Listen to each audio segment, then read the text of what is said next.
Good morning dear student, स्वागत है आप सभी का ई केमिस्ट्री एकेडमी में। और मैं आशा करता हूँ आप सभी बच्चे स्वस्थ होंगे। ठीक है, तो चलिए लेक्चर की शुरुआत करते हैं। लेक्चर की शुरुआत से पहले एक छोटी सी मोटिवेशनल शायरी। तो अर्ज किया है, जिस दिन से चला हूँ कभी मुड़कर नहीं देखा, जिस दिन से चला हूँ कभी मुड़कर नहीं देखा, मैंने कोई गुजरा हुआ मंजर नहीं देखा। जिस दिन से चला हूँ कभी मुड़कर नहीं देखा, और मैंने कभी गुजरा हुआ मंजर नहीं देखा। और पत्थर सा मुझे कहता है मेरा चाहने वाला, पत्थर सा मुझे कहता है मेरा चाहने वाला, लेकिन उसने कभी मुझे छूकर नहीं देखा। और अगर बेवक्त गया तो सब चौंक पड़ेंगे, बेवक्त गया तो सब चौंक पड़ेंगे। एक अरसा हुआ मैंने अपना घर नहीं देखा। और तुम्हें क्या लगता है ये फूल मुझे विरासत में मिले हैं? तुम्हें क्या लगता है ये फूल मुझे विरासत में मिले हैं? अरे तुमने मेरा कांटों भरा बिस्तर नहीं देखा।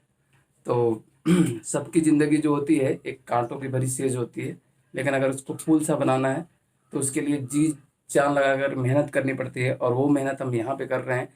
जिसका एम डॉक्टर बनना है, जिसका एम इंजीनियर बनना है, वो अगर वो अपना काम करने के लिए अपनी सारी मेहनत झोंक रहा है तो उसके लिए यही कांटों भरा बिस्तर है। और एक बार अगर आपने इसको ढंग से कर लिया और एक बार आपका सिलेक्शन हुआ तो आपके लिए फूलों की सेज अपने आप मिल जाएगी। ठीक है, तो चलिए शुरुआत करते हैं। लास्ट क्लास में मैंने आपको पढ़ाया था कि हम इलेक्ट्रॉनिक कॉन्फ़िगरेशन को किस प्रकार से लिखते हैं, और इलेक्ट्रॉनिक कॉन्फ़िगरेशन आई होप आप सभी लिखना सीख चुके होंगे। दो इलेक्ट्रॉनिक कॉन्फ़िगरेशन मैंने आपको नहीं बताया था। वो इलेक्ट्रॉनिक कॉन्फ़िगरेशन थे क्रोमियम 24 और कॉपर 29। चलिए मैं एक्सप्लेन करता हूँ। अगर क्रोमियम 24 को हम लिखेंगे तो कुछ ऐसे लिखेंगे 1s2 2s2 2p6 3s2 3p6 4s2 3d4। But अगर इस तरीके से हम कॉन्फ़िगरेशन लिखते हैं तो ये कॉन्फ़िगरेशन गलत हो जाता है, ये एक्सेप्शन है। तो यहाँ से बच्चों हम याद रखेंगे ये केमिस्ट्री का एक्सेप्शन है। और एक्सेप्शन इसलिए है कि होता क्या है कि यहाँ पे जो कॉन्फ़िगरेशन 4s2 3d4 न होकर के 4s1 और 3d5 हो जाता है, यानी एक इलेक्ट्रॉन हम इस वाले में से एक इलेक्ट्रॉन माइनस कर देते हैं और उस इलेक्ट्रॉन को इसमें ऐड कर देते हैं ले जाके। तो 4s1 हो जाएगा और 3d4 से 3d5 हो जाएगा। यानी क्रोमियम का सही कॉन्फ़िगरेशन आएगा 1s2 2s2 2p6 3s2 3p6 4s1 और 3d5। ऐसा इसलिए होता है क्योंकि उसका रीजन है कि जो हाफ फील्ड ऑर्बिटल होता है, half filled orbital are more stable. बच्चों इसको मैं ऐसे समझाता हूँ कि डी का मैंने आपको बोला था कि हमारे 5 बॉक्स बनने चाहिए। 5 बॉक्स अगर मैं बना दूँ तो ये 5 बॉक्स हो गए। और अगर D4 में आप भरते इलेक्ट्रॉन, अगर D4 भरते तो ऐसा भरा जाता, लेकिन अगर आप 3d5 कर दोगे तो कुछ इस तरीके से भरा जाएगा 1 2 3 4 5। और इसमें हम देख रहे हैं कि ये आधा पार्ट, इसको बोलेंगे हम हाफ फील्ड। और हाफ फील्ड इसलिए बोल रहे हैं क्योंकि हमें पता है एक ऑर्बिटल के अंदर 2 इलेक्ट्रॉन भर सकते हैं, जबकि हमने एक एक भरा हुआ है। तो अभी एक एक और इलेक्ट्रॉन भरे जाने का चांस है। इसके अंदर एक एक और इलेक्ट्रॉन हम बहुत ही आसानी से भर सकते हैं। तो एक एक और इलेक्ट्रॉन भरा जा सकता है। अगर तो पूरा भर जाता तो उसको बोलते हैं फुल फील्ड ऑर्बिटल। लेकिन अगर आधा ही भरा है तो इसको बोलेंगे हाफ फील्ड ऑर्बिटल। और यहाँ पे रूल क्या होता है, half filled orbital are more stable. Half filled orbital ज़्यादा स्टेबल होते हैं, इसलिए हमने इसको हाफ फील्ड में लाने की कोशिश करी है। D4 होता तो एक खाली रहता, लेकिन इसको D5 बना दिया तो ये हाफ फील्ड हो गया। और हाफ फील्ड होने की वजह से ये ज़्यादा स्टेबल हो गया। तो ये एक्सेप्शन नंबर 1 है, आपको याद रखना है पीरियोडिक टेबल का। चलिए समझते हैं दूसरा एक्सेप्शन। दूसरा एक्सेप्शन है कॉपर के कॉन्फ़िगरेशन में। तो पहला हमने पढ़ लिया क्रोमियम के कॉन्फ़िगरेशन में, और सेकेंड कॉन्फ़िगरेशन हम पढ़ेंगे कॉपर के कॉन्फ़िगरेशन में एक्सेप्शन है, और वो एक्सेप्शन क्या है ध्यान से देखेंगे बेटा। एग्जाम में जो एक्सेप्शन ही पूछे जाते हैं तो हमारा पूरा फोकस एक्सेप्शन पे होगा। कॉपर के कॉन्फ़िगरेशन को देखें तो कॉपर में है 29 इलेक्ट्रॉन, 29 इलेक्ट्रॉन को भर दिया 1s2 2s2 2p6 3s2 3p6 4s2 3d9। अगर ऐसे भरते तो D9 कॉन्फ़िगरेशन आता और 9 इलेक्ट्रॉन भरते, 1 2 3 4 5। इसमें एक रूल है बेटा, आगे पढ़ेंगे कि पहले एक इलेक्ट्रॉन भरते हैं फिर उसके बाद पेयरिंग करते हैं, तो वो हम आगे देखेंगे। ये 6 ये 7 ये 8 ये 9, और यहाँ पे एक इलेक्ट्रॉन अनपेयर्ड रह जाता, यानी ये कंप्लीटली फुल्ली फिल्ड नहीं हो पाता, तो एक अनपेयर्ड इलेक्ट्रॉन रह जाता है। इसीलिए क्या करते हैं कि इस 4s2 में से एक इलेक्ट्रॉन माइनस कर दो और 3d9 में एक इलेक्ट्रॉन जोड़ दो, यानी यहाँ से इलेक्ट्रॉन निकाल के यहाँ कर दो। तो अगर ऐसा करेंगे तो 4s2 से 4s1 ही बचेगा और 3d9 की जगह 3d10 हो जाएगा। और अगर ये 3d10 हो गया तो हम देखें अगर बॉक्स में बना करके कि अगर d10 है तो 1 1 2 3 4 5 6 7 8 9 10, और ये फुल फिल्ड हो गया। अगर फुल्ली फिल्ड है इसका मतलब वो ज़्यादा स्टेबल है। मैंने बताया हाफ फिल्ड और फुल फिल्ड जो होते हैं ज़्यादा स्टेबल होते हैं, और अगर कहीं परेशानी ये आ रही है कहीं हाफ फील्ड और फुल फील्ड में दो में कंपैरिजन कर रहा है तो full fields are more stable than half filled. तो ये कॉन्फ़िगरेशन हो गया हमारा। तो ये D9 ना होकर के D10 हो जाता है इसमें, यानी 4s2 ना होकर के 4s1 3d10 हो जाता है। तो ये एक्सेप्शन याद रखेंगे। और कॉपर में क्रोमियम में था 4s1 3d5, इसमें 4s1 3d10, वो D5 ये D10, उसमें भी 4s1 इसमें भी 4s1। तो इस चीज़ को हम ध्यान में रखेंगे। और अगर आपसे पूछा जाए कि बेटा इलेक्ट्रॉनिक कॉन्फ़िगरेशन में कहाँ पे एक्सेप्शन है, तो इसका ट्रिक मैं बोल दूंगा आपको कि अगर एक्सेप्शन होगा तो वो सीटी मारेगा। सीटी मारेगा क्यों? क्योंकि एक एक्सेप्शन होगा कॉपर में और एक एक्सेप्शन होगा क्रोमियम में। और हमें पता है ये, अगर इसको साथ में पढ़ें इसको पढ़ेंगे कुकर, और कुकर जब भी उसके अंदर खाना बन जाता है सीटी बजाता है कि नहीं है? बताओ, घर में तुम्हारे होगा कुकर, जब खाना बनता है तो सीटी मारता है कि नहीं है? तो यही है ट्रिक, इसका क्या हो गया कुकर। यानी क्रोमियम और कॉपर में एक्सेप्शन है इलेक्ट्रॉनिक कॉन्फ़िगरेशन में, और ये दोनों इलेक्ट्रॉनिक कॉन्फ़िगरेशन हम याद करके रखने वाले हैं ताकि कभी कोई क्वेश्चन पूछा जाए तो हम आसानी से आंसर कर सकें। चलिए शुरुआत करते हैं। एक बहुत ही इंटरेस्टिंग टॉपिक पीरियोडिक टेबल का जो पूछा जाता है वो है, हालांकि ये जो है एटॉमिक स्ट्रक्चर में भी पढ़ाया जाता है, बट अकॉर्डिंग टू थियरी देखें, ध्यान से समझें इस चीज़ को, तो ये हमें पीरियोडिक टेबल में ही पढ़ लेना चाहिए। क्वांटम नंबर बेटा क्या होता है? Quantum number gives us idea about location of electron. Location of electron का क्या मतलब है, ध्यान से समझेंगे। जैसे मान लो कि अगर आपका मान लो फॉर एग्जांपल कुछ भी नाम है, ठीक है, तो आपका क्या होगा, कोई ना कोई गांव होगा, कोई ना कोई जिला होगा, कोई ना कोई आपका पोस्ट होगा। तो इस तरीके से आप अपना नाम एड्रेस वगैरह प्रॉपर लिख दो। आपका नाम क्या है, आप किस पोस्ट से बिलोंग करते हो, कौन से डिस्ट्रिक्ट से बिलोंग करते हो, कौन से स्टेट से बिलोंग करते हो, राइट। तो ये आपका लोकेशन हो गया। सिमिलरली जो इलेक्ट्रॉन है वो कहाँ पे है, कौन सा पर्टिकुलर इलेक्ट्रॉन की बात हो रही है, उसके लिए उसकी क्वांटम नंबर डिफाइन की गई है। क्वांटम नंबर ही बताएगी एक्चुअली इलेक्ट्रॉन कहाँ पे रियल में मौजूद है, ठीक है। तो ये इलेक्ट्रॉन के लिए ये लोकेशन ऑफ इलेक्ट्रॉन को बताती है। यानी इनडायरेक्टली आपका जो आधार कार्ड होता है उसके अंदर इंफॉर्मेशन होती है आपके बारे में कंप्लीटली। और ऐसे ही क्वांटम नंबर क्या है, क्वांटम नंबर इलेक्ट्रॉन्स का आधार कार्ड है। इलेक्ट्रॉन्स का आधार कार्ड कैसे है बच्चों, वही समझने के लिए हम यहाँ पे पूरी तरीके से दिमाग को लगाएंगे। तो देखिए श्रोडिंगर वेव इक्वेशन एक वेव इक्वेशन है जो कि हम एटॉमिक स्ट्रक्चर में पढ़ेंगे कि श्रोडिंगर वेव इक्वेशन को सॉल्व करके क्वांटम नंबर निकाली गई। आपसे पूछ लेता है कौन कौन से quantum number Schrodinger wave equation को सॉल्व करके निकाली गई है। तो शुरुआत की जो 3 क्वांटम नंबर होती है वो श्रोडिंगर वेव इक्वेशन को सॉल्व करके निकाली गई है। बेटा ये मैथमेटिकल इक्वेशन है जो हमें बताता है कि इलेक्ट्रॉन का पर्टिकुलरली लोकेशन कहाँ पे है। तो ये हमारे पास 3 quantum number, in principle quantum number, azimuthal quantum number, magnetic quantum number, ये तीनों quantum number Schrodinger wave equation से आई है। Spin quantum number magnetic field की थियरी से आई हुई है, तो ये स्पिन क्वांटम नंबर डिफरेंट है, बाकी ये तीनों श्रोडिंगर वेव इक्वेशन से आई हुई है। तो हमारे पास बेटा पढ़ने के लिए 4 क्वांटम नंबर, यानी क्या 4 क्वांटम नंबर बता देगा कि इलेक्ट्रॉन कहाँ पे है? जी हाँ, ये आंसर दे देगा कि इलेक्ट्रॉन की एक्चुअली लोकेशन कहाँ पे है। तो चलिए समझते हैं वन बाय वन ये चारों क्वांटम नंबर क्या होती है। अच्छा, ये क्वेश्चन जो है जेईई मेंस एडवांस और नीट तीनों में पूछे गए हैं लगातार। तो आप जैसे ही आप की एक्सरसाइज 3 ओपन करोगे उसमें आपको प्रॉपरली दिखेगा कि कौन सा क्वांटम नंबर की थ्योरी कहाँ पे पूछी गई है। और क्वांटम नंबर के क्वेश्चन बहुत ही ईजी होते हैं, बट जिन बच्चों को ये समझ में नहीं आते उनके लिए बहुत ज़्यादा टफ होते हैं। बट मैं आपको गारंटी देता हूँ कि आपको ये इतने आसान लगेंगे कि आप खोज खोज करके बनाओगे क्वांटम नंबर का क्वेश्चन कहाँ पे है। लाओ मैं पहले उसको सॉल्व करके दिखाता हूँ। चलिए कैसे देखते हैं। पहला है principal quantum number. Principal quantum number को स्मॉल एन से रिप्रेजेंट करते हैं। दूसरा है एजीमुथल क्वांटम नंबर जिसको हम एल से रिप्रेजेंट करते हैं। तीसरा है मैग्नेटिक क्वांटम नंबर जिसको हम एम से रिप्रेजेंट करेंगे। और चौथा है स्पिन क्वांटम नंबर जिसको हम एस से रिप्रेजेंट करेंगे। यानी क्वांटम नंबर को हम एन, एल, एम और एस से रिप्रेजेंट करने वाले हैं। ये हमारी क्वांटम नंबर हो जाएंगी। बेटा कौन सा क्वांटम नंबर किस चीज को रिप्रेजेंट करता है ये भी मैं बता दूं आपको। तो प्रिंसिपल क्वांटम नंबर जो होता है ये हमारा साइज के बारे में बताता है कि एटम की साइज कैसी है। एजीमुथल क्वांटम नंबर हमको बताता है सब सेल के बारे में। सेल सब सेल के बारे में पढ़ा था हमने, एन और एल पढ़ चुके हैं हम ऑलरेडी, सेल और सब सेल।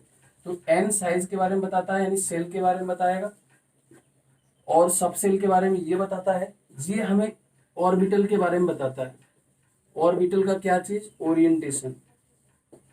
ओरिएंटेशन मतलब इलेक्ट्रॉन कौन से डायरेक्शन में है, एक्स डायरेक्शन में, वाई डायरेक्शन में या जेड डायरेक्शन में, उसके बारे में जानकारी कौन देगा हमें, मैग्नेटिक क्वांटम नंबर। और स्पिन क्वांटम नंबर बहुत आसान से समझेंगे। स्पिन क्वांटम नंबर का क्या मतलब है, क्रिकेट, आई होप कि आप में से 90% लोग क्रिकेट देखते होंगे, और क्रिकेट में स्पिन का मतलब आप सबको समझ में आता है कि कोई लेग स्पिन का बॉलर है या फिर ऑफ स्पिन का बॉलर है, उसका क्या मतलब है।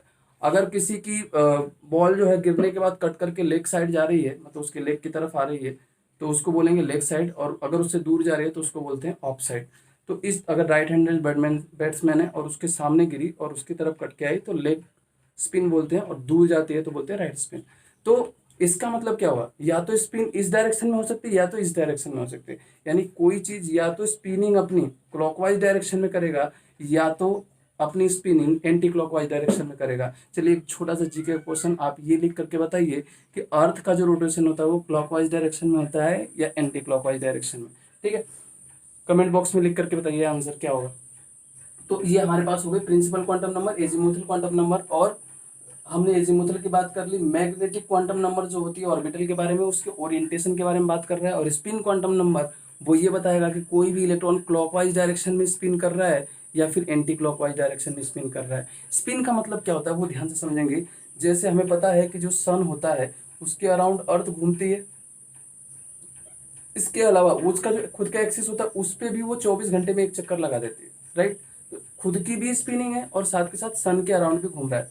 सिमिलरली इलेक्ट्रॉन भी, जो इलेक्ट्रॉन होता है वो एटम के अराउंड भी घूमता रहता है, साथ के साथ वो या तो क्लॉकवाइज डायरेक्शन में या तो एंटी क्लॉकवाइज डायरेक्शन में अपना खुद का भी रोटेशन करता रहता है। तो ये बहुत ही इंटरेस्टिंग थियरी है कि इलेक्ट्रॉन जो हम देखते हैं वो एक्चुअली सिर्फ सर्कुलर पार्ट में मोशन नहीं करता है, सर्कुलर पार्ट में मोशन करने के अलावा अपने एक्सिस के अलोंग या तो क्लॉकवाइज डायरेक्शन में या तो एंटी क्लॉकवाइज डायरेक्शन में मोशन करता रहता है। तो ये हमारे पास 4 क्वांटम नंबर हो गई। कोई भी पूछे आपसे 4 क्वांटम नंबर के नाम बताओ, आप सीधे याद रखना एन, एल, एम और एस।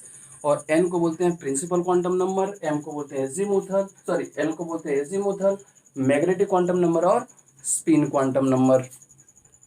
चलिए हम समझते हैं वन बाय वन एक एक क्वांटम नंबर के बारे में। जो पहली क्वांटम नंबर हमारे पास है एन है, यानी इसको हम बोलेंगे प्रिंसिपल क्वांटम नंबर। और प्रिंसिपल क्वांटम नंबर हमें पहली आइडिया देती है साइज के बारे में कि एटॉमिक साइज कैसा है, छोटा साइज का है या बड़ा साइज। जितना ज़्यादा एन होता है उतनी ज़्यादा एटॉमिक साइज होती है। दूसरा हमें सेल के बारे में आइडिया देता है, सेल कौन सा है। एन की वैल्यू 1 है तो यानी पहले सेल के बारे में बात हो रही है।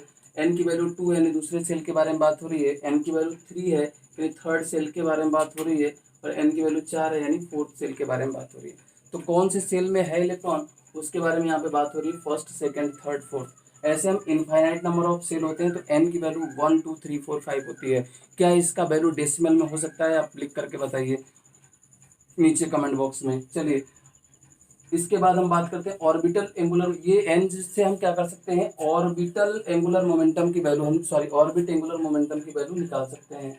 तो ऑर्बिट एंगुलर मोमेंटम क्या होता है, ऑर्बिट एंगुलर मोमेंटम की जो वैल्यू होती है NH/2 पाई। ऑर्बिट एंगुलर मोमेंटम जिसकी वैल्यू हमारी आती है NH/2 टू पाई। एन की वैल्यू हम ऊपर से रख लेंगे 1 2 3 4 इनफाइनाइट तक जो भी वैल्यू लिखी हो। एच जो है जिसको बोलते हैं प्लैंक कांस्टेंट, प्लैंक कांस्टेंट की वैल्यू होती है 6.6 इंटू 10⁻34 जूल सेकेंड इनवर्स। तो ये याद रखेंगे इसकी यूनिट, और ये वैल्यू बहुत काम की है तो आगे भी इसका इस्तेमाल आएगा। तो ये हो गई हमारी प्रिंसिपल क्वांटम नंबर, जिससे हम जो गिवन आइडियाज लगा सकते हैं वो ये सारी चीजें हैं। एन की वैल्यू, एल की वैल्यू, एम की वैल्यू और एस की वैल्यू। यानी एन इज इक्वल टू 1 इसके लिए है, 2 इसके लिए, 3 और ऊपर वाले के लिए, 4 और ऊपर वाले। तो ऑब्वियस सी बात है जितना ज्यादा एन होगा उतनी ज्यादा साइज होगी। भाई बड़ा एटम आ जाएगा, बड़ी साइज के बारे में बात कर रहे हैं। छोटा एन इज इक्वल टू 1 छोटा, 2 और बड़ा हो जाएगा, 3 और बड़ा हो जाएगा। तो जितना ज्यादा एन का वैल्यू होगा उतना ही ज्यादा बड़ा एटॉमिक साइज आना चाहिए। चलिए नेक्स्ट क्वांटम नंबर की बात करते हैं। अगला क्वांटम नंबर बेटा हमारे पास एल, और एल रिप्रेजेंट करता है सब सेल को। यानी एन रिप्रेजेंट करता है सेल को और एल रिप्रेजेंट करता है सब सेल को। इसके बाद हम बात करते हैं कि इसकी वैल्यू कहाँ से कहाँ तक होगी। एन की वैल्यू तो 1 2 3 थी, इसकी वैल्यू बेटा एल की वैल्यू जो होती है एन से रिलेटेड होती है। और कैसे रिलेटेड होती है? एल की जो भी वैल्यू होगी 0 से लेकर के 0 टू n-1 तक होगी, यानी एन से एक कम ही होगी इसकी वैल्यू। अब यहाँ पे जैसे मैं देखूं कि n की वैल्यू मान लो 1 है, तो l की वैल्यू क्या पॉसिबल है? तो 0 से लेके n-1, तो 0 से लेके 1-1 तक, 1-1 तक 0, 0 से लेके 0 तो 0 ही हुआ। n इज इक्वल टू 2 पे कहाँ तक पॉसिबल है? तो 0 से लेकर के n-1 यानी 2-1 1, 0 से लेके 1 तक यानी 0 और 1। और अगर n की इक्वल 3 पुट करो तो 3, 0 से लेके 3-1 यानी 0 से लेके 2 तक, तो 0 1 2। यानी सीधी सीधी बात है, जो जितना यहाँ पे नंबर लिखा हो उससे एक कम, 0 से स्टार्ट करना है और इससे एक कम तक लिखना है। तो यहाँ 3 लिखा हुआ है तो 0 1 2। अगर यहाँ 4 लिखा है तो कितना तक लिखेंगे? इससे एक कम तक यानी 3 तक, 0 1 2 3। तो इस तरीके से n की वैल्यू अगर गिवन है तो l की वैल्यू हम बता सकते हैं कितना होगी। और यहाँ पे नोट करके बेटा एक पॉइंट लिख लेंगे। नोट करके पॉइंट जो लिखना है वो ये लिखना है हमको कि जो l की वैल्यू है हमारे पास, n की वैल्यू l की वैल्यू कभी बराबर नहीं हो सकती। और दूसरा पॉइंट हमको लिखना है कि n और l की बराबर कभी वैल्यू हो ही नहीं सकती, can never be equal to l। सीधी सी बात है, एक कम ही होगा हमेशा। और n की वैल्यू l से हमेशा ज्यादा होगी, n की value always greater than l आनी चाहिए। तो इस चीज का भी ध्यान रखेंगे। तो n always greater than l। और दूसरा पॉइंट आ गया n is equal to l कभी नहीं होगा, तो इस चीज को ध्यान रखें। जैसे मान लो अगर किसी में लिखा है कि n की वैल्यू भी 4 है और l की वैल्यू भी 4 है, तो तुरंत उस ऑप्शन को गलत कर देंगे। रीजन यही है कि दोनों वैल्यू कभी बराबर हो ही नहीं सकती। सिंपल सा है, अगर हमने सीख लिया है फंडा तो फिर हम गलत कर ही नहीं सकते उसको। तो हमें रूल याद रखते हुए चलना है कि इसकी वैल्यू हमेशा ये होती है। अच्छा, अगर l की वैल्यू 0 है, 1 है, 2 है, 3 है, ये रिप्रेजेंट क्या कर रही है? तो ये रिप्रेजेंट जो कर रही है वो मैं समझाता हूँ, ध्यान से देखेंगे। ये एक्चुअली रिप्रेजेंट कर रही है सब सेल्स को। और सब सेल्स को कैसे रिप्रेजेंट कर रही है? एल की वैल्यू। और ये कौन सा सब सेल है वो देखेंगे। तो एल की वैल्यू अगर 0 है तो उसके लिए हमेशा एस सब सेल होता है, 1 है तो उसके लिए पी सब सेल होता है, 2 है तो उसके लिए डी सब सेल होता है, और अगर 3 है तो उसके लिए एफ सब सेल होता है। तो इस चीज को हमको याद रख लेना है। अपने फिंगर पे एक चीज को रट के रखो कि अगर मैं बात करूं चार, हमारे पास 4 तक वैल्यू, अगर एस, यहां से ध्यान से देखेंगे, एस 0 के लिए कितनी एस है? अगर 1 है, अगर हमारे पास 0 है, एल की वैल्यू 0 तो एस ऑर्बिटल। इसके बाद 1 है तो पी ऑर्बिटल, 2 है तो डी ऑर्बिटल, और 3 है तो एफ ऑर्बिटल। बिल्कुल याद करके रखना, हमको 0 से स्टार्ट करना है और एस ऑर्बिटल से स्टार्ट करना है। तो हम आसानी से बता लेंगे कि एल की वैल्यू क्या है। तो एल की वैल्यू किसको रिप्रेजेंट करती है? 0 वाली एस को, 1 वाली पी को, और डी वाली 2 को, और एफ वाली यानी 3 वाली एफ को रिप्रेजेंट करती है। तो इस तरीके से हम ये सारी वैल्यू याद करके रखेंगे। एक एक वैल्यू हमें याद रखना कंपलसरी है। चलिए एग्जाम्पल से समझते हैं कि कौन अगर हमको कुछ दिया है तो उसका क्या मतलब। मान लो आपको 4s दिया है और अगर आपसे पूछो कि चलो n की वैल्यू बताओ और l की वैल्यू बताओ, तो n की वैल्यू हो जाएगी 4, और चूंकि यहाँ पे इंडिकेट कर दिया s, तो s के लिए l की वैल्यू कितनी होती है? 0, तो l इज इक्वल टू 0 आ जाएगा। अगर लिखा हुआ है 4p तो n इज इक्वल टू तो 4 हो गया। और l की वैल्यू कितनी है? p ऑर्बिटल के लिए हमने देखा था l की वैल्यू कितनी होती है? s के लिए 0 और p के लिए 1।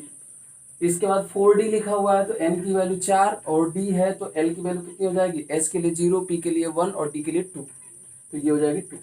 4f लिखा हुआ है तो n की वैल्यू 4 हो गई, और ये 4 हो गया n की वैल्यू, और l की वैल्यू यहाँ पे है f, और f किसको रिप्रेजेंट करेगा? तो l की वैल्यू क्या होनी चाहिए? l की वैल्यू 0, तो s, 1 तो p, 2 तो d और 3 तो f। तो इस तरीके से f ऑर्बिटल यानी l की वैल्यू 3 आ जाएगी। तो n की वैल्यू से हम n और l की वैल्यू, अगर ऐसे कोई ऑर्बिटल लिखा हुआ है यानी सेल और सबसेल के बारे में जानकारी है, हम n की वैल्यू नंबर के फॉर्म में लिख सकते हैं, l की वैल्यू नंबर के फॉर्म में लिख सकते हैं। तो ये बहुत ही आसान सा तरीका है, आपने ये समझ लिया होगा। तो हमने बात कर ली बेटा n की, हमने बात कर ली l की।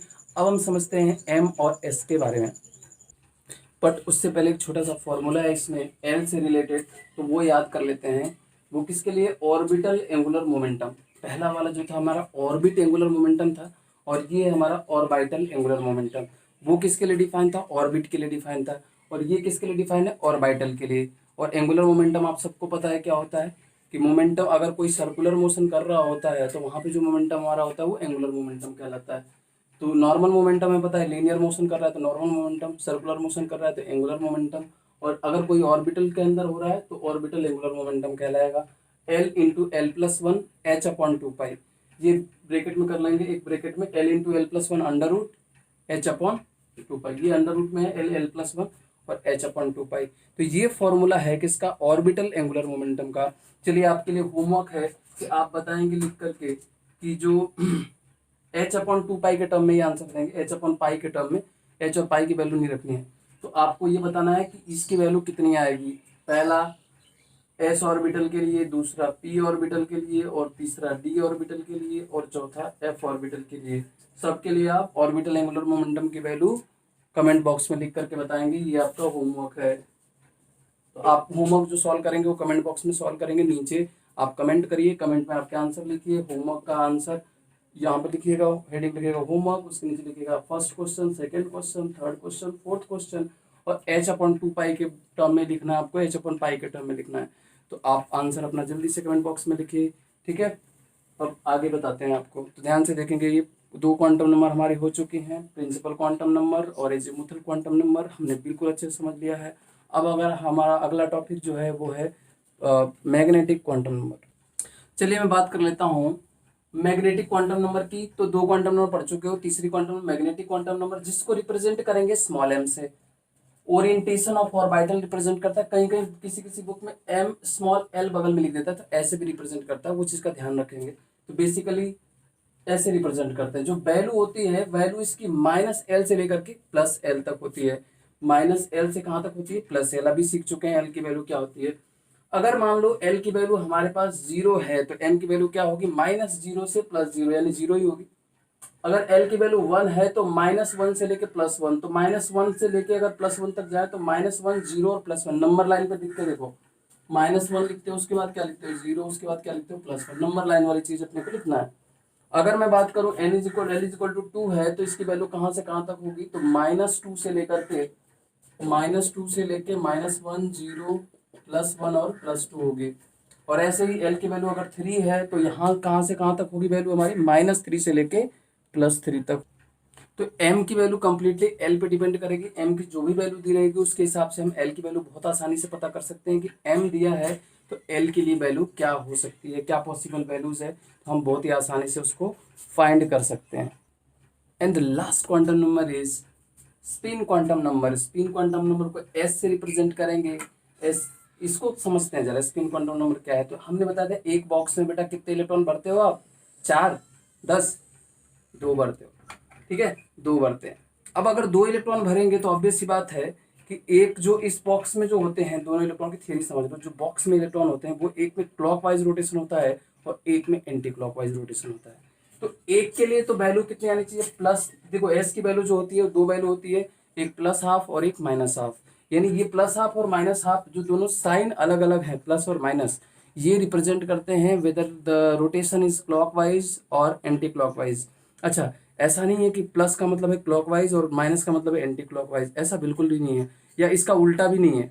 मीनिंग ये है कि अगर एक का रोटेशन हमने क्लॉकवाइज मान लिया, ये मानने पर डिपेंड करता है, ये शाश्वत सत्य नहीं है, ये मानना पड़ता है, ठीक है, कि क्लॉकवाइज रोटेशन है या फिर एंटी क्लॉकवाइज रोटेशन है। तो क्लॉकवाइज के लिए अगर मान लो कि आपने माना प्लस हाफ, तो एंटी क्लॉकवाइज के लिए माइनस हाफ मानना पड़ेगा। क्लॉकवाइज के लिए ही माइनस हाफ मान लिया तो एंटी क्लॉकवाइज के लिए प्लस हाफ मानना पड़ेगा। तो आप दोनों में से कोई सा भी वैल्यू लिख सकते हो, आपकी वैल्यू कभी गलत नहीं होगी। तो आप एक स्पिन के लिए प्लस हाफ की वैल्यू लिख सकते हो और दूसरे के लिए माइनस हाफ की। किसी के लिए, जैसे मान लो आप ट्राई करो एनसीईआरटी के अकॉर्डिंग, एनसीईआरटी जो फॉलो करता है कि जो पहला इलेक्ट्रॉन होता है इसके लिए प्लस हाफ लिख देता है और दूसरे इलेक्ट्रॉन के लिए स्पिन क्वांटम नंबर की वैल्यू माइनस हाफ लिख देता है। तो एक इसीलिए इन दोनों को ऐसे भरते हैं बेटा, इलेक्ट्रॉन हम कभी ऐसे भरते हुए नहीं देखे होगे तुम। उसका रीजन यही है कि एक की स्पिनिंग दूसरे की अपोजिट है, यानी एक अगर ऊपर की तरफ स्पिन वाला तो दूसरा नीचे की तरफ, यानी एक दूसरे डायरेक्शन में जा रहा है, दूसरा दूसरे डायरेक्शन में जा रहा है। तो यही वजह है कि एक ही बॉक्स के अंदर दोनों स्पिन को ऐसे ऊपर की तरफ नहीं भरते, अदरवाइज उसकी जो स्पिन क्वांटम नंबर होगी वो गलत हो जाएगी। ठीक है, तो ये हमने समझ लिया चारों क्वांटम नंबर। अब चलिए क्वेश्चन के थ्रू इसको समझते हैं कि हमने क्वांटम नंबर सच में सीखा है कि नहीं सीखा। क्वेश्चन ये है कि n is equal to 4, l is equal to 2, m is equal to 1 और s is equal to plus half, ये क्वांटम नंबर पॉसिबल है या नहीं है। चलिए समझते हैं, देखते हैं, अगर हम लॉजिक समझते हैं तो हम आंसर कर सकते हैं कि ये वाला क्वांटम नंबर हमारा पॉसिबल है कि नहीं है। बिल्कुल बेसिक से उठाते हैं, n इज इक्वल टू 4 है तो n इज इक्वल टू 4 हमने लिख दिया। अब l की वैल्यू, आपका रूल जो कहता है वो ये कहता है कि l की वैल्यू जो होती है वो n माइनस 1 तक होती है, 0 से लेकर, तो 0 से n माइनस 1 यानी 0 से लेकर के l की वैल्यू मैं लिख सकता हूँ यहाँ पे l इज इक्वल टू 0 हो सकता है, 1 हो सकता है, 2 हो सकता है और 3 हो सकता है, यानी कि ये वैल्यू पॉसिबल है l की। हमने रूल पढ़ा तो ये possible value n is equal to 4 है तो l की वैल्यू 0, 1, 2, 3 हो सकती है। अब हमारी b कितनी हुई है, n इज इक्वल टू 4 के लिए l इज इक्वल टू 2 दिया हुआ है, यानी ये करेक्ट है क्योंकि यहाँ पे हमारा लाई कर रहा है 2। अब हम घुस गए यहाँ पे n की बात कर ली 4 की और l इज इक्वल टू 2 की बात कर ली, और l इज इक्वल टू 2 किसके लिए था, s के लिए 0, p के लिए 1 और d के लिए 2, यानी l इज इक्वल टू 2 किसके लिए, d के लिए, यानी ये किसकी बात हो रही है, 4d की बात हो रही है, राइट। ये किसकी पर्टिकुलर की बात हो रही है, 4d की। अब देखें m की वैल्यू क्या पॉसिबल है, तो अब m की वैल्यू l पे डिपेंड करती है। कैसे, अगर l की वैल्यू 2 है तो m की वैल्यू कहां से कहां तक होती है, माइनस l से लेके 2 प्लस एल, 2 प्लस एल, तो माइनस m देखें, माइनस l से प्लस l तक, तो यानी -2 नंबर लाइन पे जाएंगे, -2 -1 0 +1 और +2, यानी ये वैल्यू हमारी पॉसिबल है। तो अब देखें कि क्या हमारी 1 पॉसिबल है, 1, ये 1 दिया हुआ है, क्या 1 पॉसिबल है, हाँ 1 आ रहा है इसमें, यानी ये भी करेक्ट है। और s की वैल्यू तो मैंने बोला आपको कि s की वैल्यू प्लस हाफ भी लिख दे तो भी करेक्ट है और माइनस हाफ भी लिख दे तो भी करेक्ट है, s को लेकर के चिंता करने की जरूरत नहीं है। इसका मतलब ये जो है क्वांटम नंबर बिल्कुल सही है। तो आपका अगला होमवर्क है, आप कमेंट बॉक्स में लिख करके बताइए कि जो कैल्शियम का आखिरी इलेक्ट्रॉन होगा, लास्ट इलेक्ट्रॉन ऑफ कैल्शियम, यानी आप इलेक्ट्रॉनिक कॉन्फ़िगरेशन लिखेंगे, जो आखिरी इलेक्ट्रॉन भरेंगे उसको देखेंगे, उसका चारों क्वांटम नंबर की वैल्यू क्या होगी, फटाफट कमेंट बॉक्स में लिख करके बताइए, ये आपका होमवर्क है। तो आशा करता हूँ आपको ये जो लेक्चर है वो पसंद आया होगा, और अगर आपको पसंद आया है तो लाइक बटन दबाना मत भूलिए, ठीक है। और ज़्यादा से ज़्यादा दोस्तों को इस चैनल के बारे में बताइए, उनको बोलिए वो भी सब्सक्राइब करें, वो भी आपके साथ पढ़ें और सब पढ़ें सब बढ़ें। जय भारत।